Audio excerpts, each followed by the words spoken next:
Ender's Game by Orson Scott Card. Chapter 1, Third.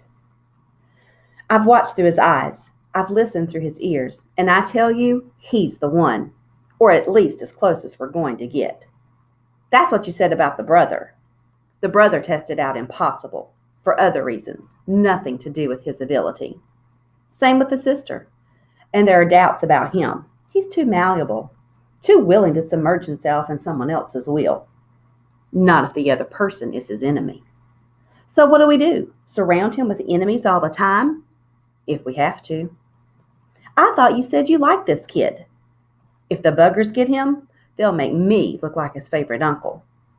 All right, we're saving the world after all. Take him.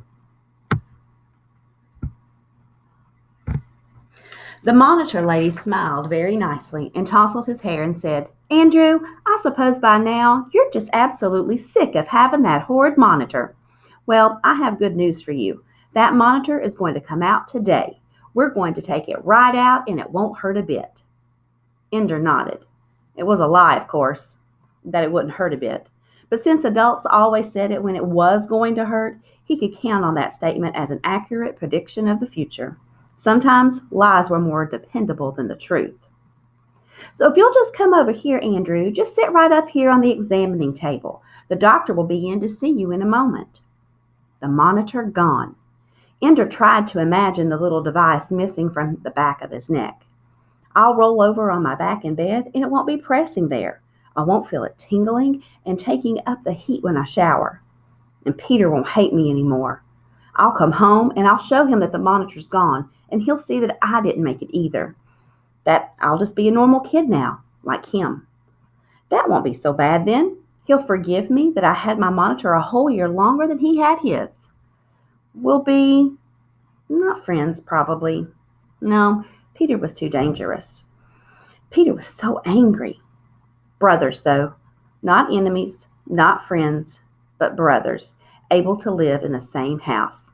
He won't hate me. He'll just leave me alone. And when he wants to play buggers and astronauts, maybe I won't have to play. Maybe I can just go read a book.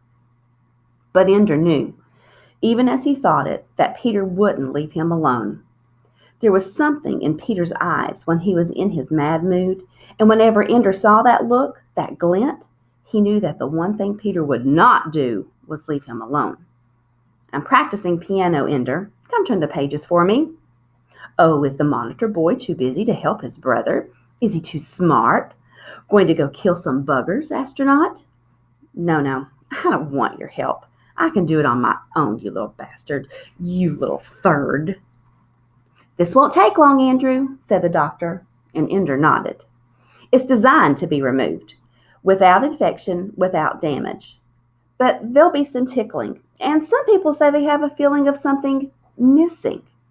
You'll keep looking around for something you were looking for, but you can't find it, and you can't remember what it was. So I'll tell you.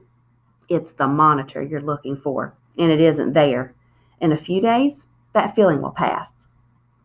The doctor was twisting something at the back of Ender's head.